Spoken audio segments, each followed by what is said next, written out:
and win ultimate victory, immortality, ladies and gentlemen. And it continues right here in Wolverhampton. Ladies and gentlemen, the following is a trios match.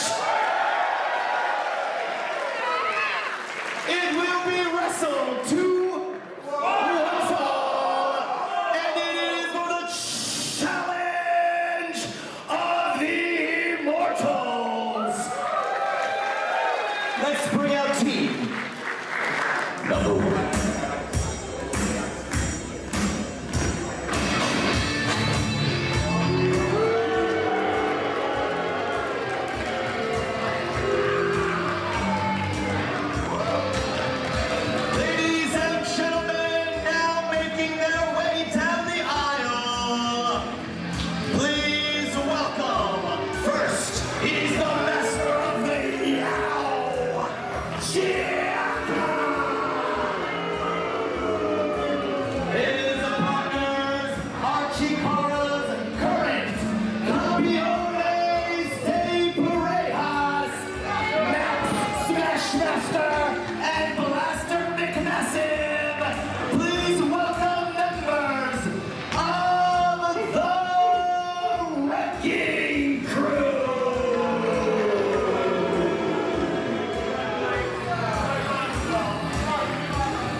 Well, you heard us mention it earlier, fans. Challenge of the Immortals. It is our season-long round-robin tournament. Quartets, 10 of them total, taking part in this immense tournament. Here we've got the Battle Hive. They are under Team Captain Amasis, opposite the Wrecking Crew under Team Captain Max Smashmaster.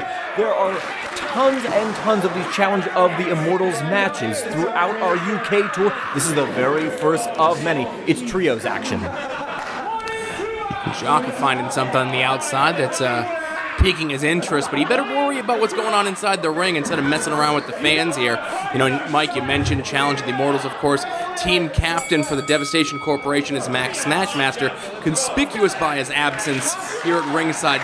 Sidney Bacabella, you ask me, the real brains behind this operation of the Devastation Corporation. It was very clear during the draft that it was Sidney Bacabella who was pulling the strings for Max Smashmaster, making the trades during that period of time, and arranging so that this Wrecking Crew is probably the most cohesive of the 10 quartets. These are guys who are already all partners, whereas Amasis and the Colony do not have a great deal of experience teaming together. So, in my opinion, it is the Wrecking Crew's tournament to lose. They are unquestionably the most dominant quartet and the most cohesive one. And again, they got a lot of size, they got a lot of power, and they got a lot of confidence. Since winning those titles back in December, they have just become more and more cocky, more and more confident. As Blaster McMassive there, demonstrating his power, taking down a man who is powerful in his own right, and Amasis down like it was nothing.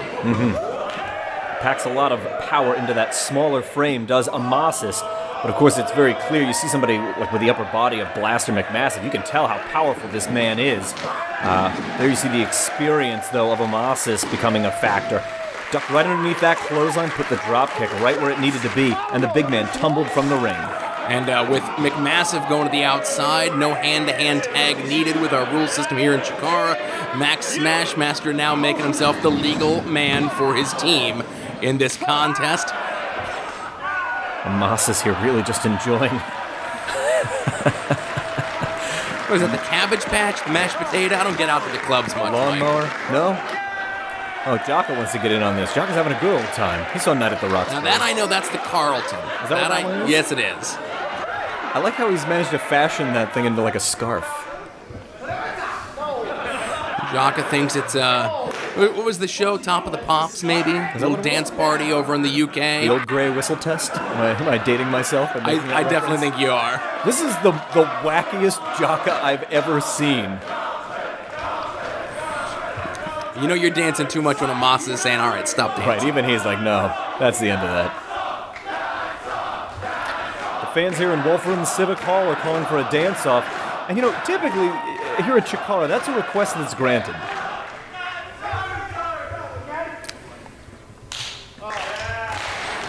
I'd say this Amos in there. We've seen his funky footwork. I want to see Fire Ant get in there, cut a rug. Fire Ant can go. Oh, look at that. Did he get stuck? Oh, no, he's all right. That's a breakdance thing. Oh, lay down some cardboard, do some old-fashioned Adidas windmills. I saw Reckless Youth start off many a match with exactly that. And there you saw the very dangerous right hand of Jocka. He was... just wanted to make Amasas think he was willing to play ball there for a second, enough to gain an advantage.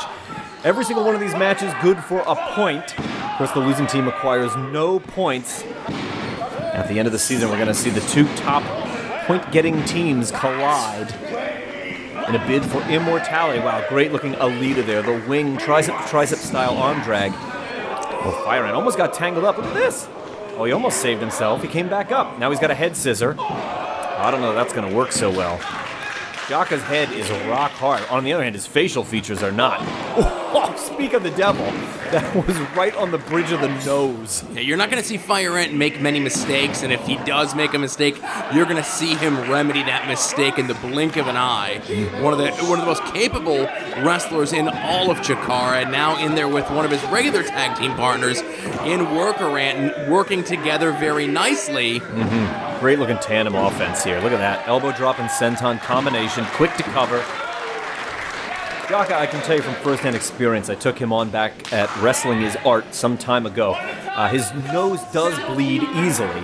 So that may, I wouldn't be the least bit surprised if we see a drop kick like that you saw Fire Ant put on the bridge of his nose.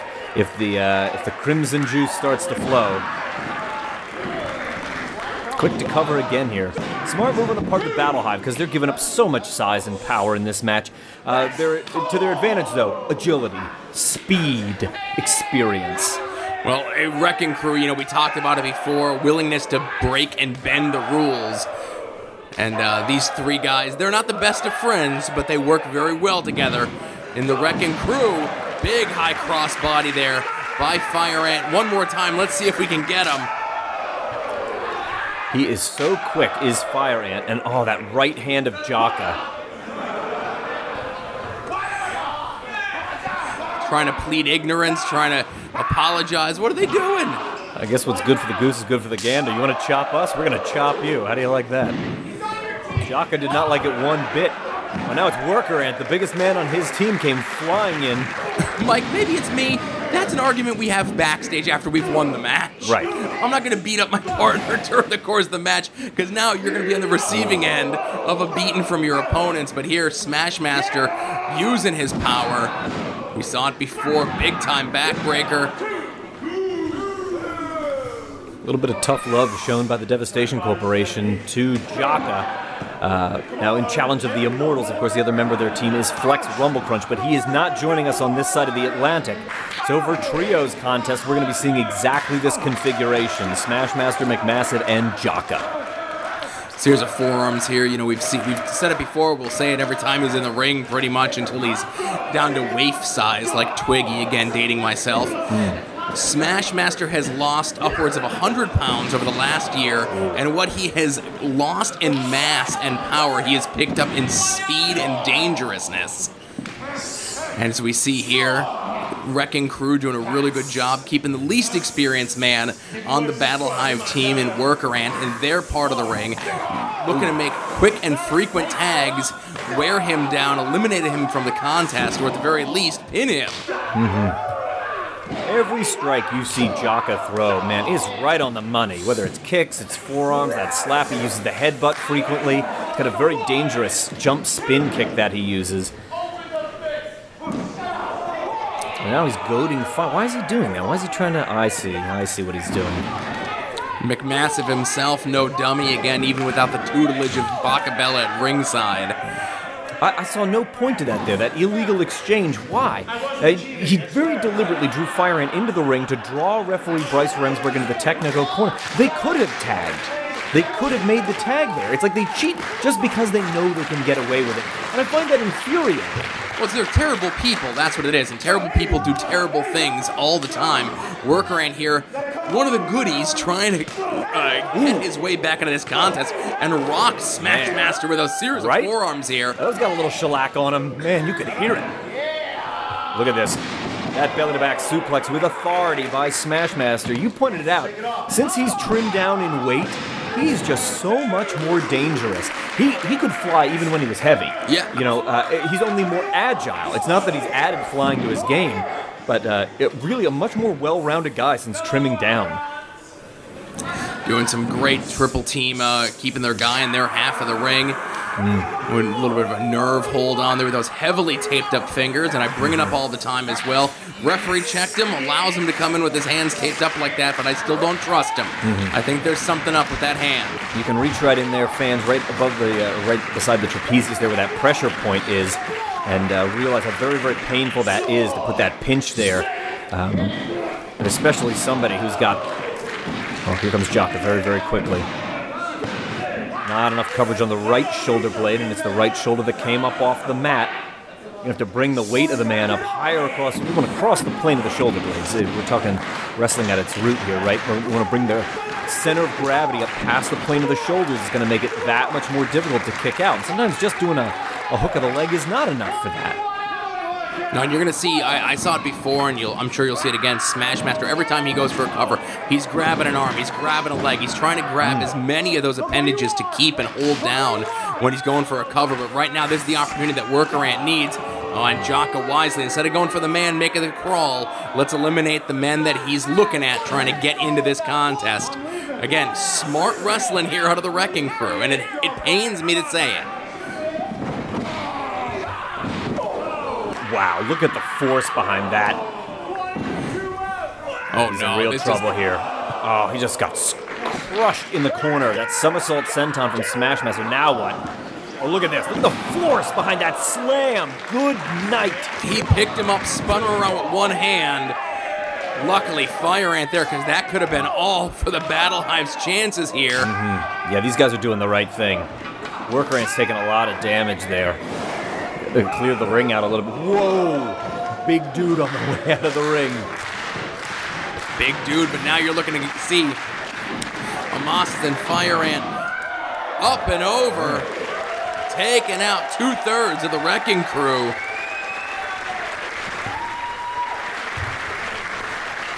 Now it's more of their game, the Battle Hive, using the high flying and their quickness to their advantage. They're going to quicken the pace here if they know what's good for them.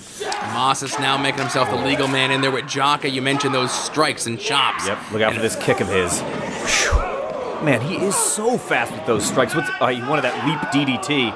He couldn't get it. Was he going for the neck hang? Oh, and Amasis was able to turn it into a Frankensteiner in midair. Intercept, spins him around. Forearm is on the money. Oh, a knee right underneath the chin. He's got a hook, and he spikes him with a great-looking DDT. Go for the cover, man. Oh, McMassive. Man, earlier you saw that slam of his there, the big boot. Fire Ant in here, lighting him up. Series of palm thrusts right to that humongous chest of McMassive. Ducks the line into the arms. Could it be Fire Ant's pet DDT? Look at the power of this man. He stopped him in mid-swing. Oh, reversal of momentum. Could it be the small package? He's got it. Only good for 2 there. Fire Ant knew he was in a bad spot, tried to kick his legs as much as he can, not allowing McMassive to get a full extension of that vertical suplex. Now in control, could be going for that big Yahtzee kick if he... Oh, look at that. Oh, he's converted. That's not a schoolboy. He's got him like a power bomb. Wow! Tremendous power. Liger bomb. That was good for only 2. That's got to be the third time in a row. The power of Blaster McMassive has changed the momentum of this match. And Mike, you asked me, and that was the difference. It was a little bit of desperation. It looked like Fire Ant was getting some momentum there, and I think that could have been all if McMassive had one, let alone two legs across the shoulders. But Fire Ant, I was going to say almost in a really bad way here, wheelbarrow. Oh, he got part of it, but I don't know that he got all of it. Now McMassive still on his feet, down, connects with the Yahtzee kick, hooking high on the leg. Right, look at that there. How he's drawing more of the weight up toward the shoulder blades. That's what you're going to need to do, especially with a guy that tall, because his body is so much longer. You've got to pull that up so much more to cross the plane of the shoulders. You go back to the late 80s, early 90s, wrestlers like Barry Windham, Steven Regal would do things like that. Interesting ways of hooking a leg to add some more pressure up on the shoulders. Some of the best in all of wrestling, and now Smashmaster in there, going back to the man who's taking the most damage for the Battle Hive team, Workaround. Again, sound strategy by the Wrecking Crew. Smashmaster, the team captain, really acting like one there. He never took his eye off the action. Came in just when he needed to, slams Workaround with authority. Oh, it's taken exception to that remark from a member of the audience. He did not like that one bit. Keep your head in the game, man. Don't let people get... Don't let people get inside your head when you're so close to victory. It could turn the tide, and you did nothing other than just get simply distracted. Workaround up and over. He accelerated him into the ropes. Oh, he's got that slam. No, he didn't. Too much weight, and of course, Jaka's interference there. What a difference that would have made, though. What are they thinking here? Bryce trying to get some sort of order here, trying to get at least one of the members of the Wrecking Crew out. Jaka deemed himself here, I guess the legal man. Has Workaround. Smashmaster still in there. What are they doing here? What kind of double team is this? Weird looking way to get into... Oh, he's going to kick him. Oh, right in the face. What a combination move. That could easily spell the finish. Workaround still alive in this one. Somehow sneaking that right arm up. And you see the frustration, the despair, shaking his head. Smashmaster thought that was all. Pulling something new out of the playbook, not enough to keep Workaround down. Maybe they underestimated him. Who knows what it is, but now Smashmaster ascending to the second rope. Fire Ant, quick as a hiccup, right there on top of him. Series of forearm shots. This ring a little bit different than the ring we've got back home at Chikara.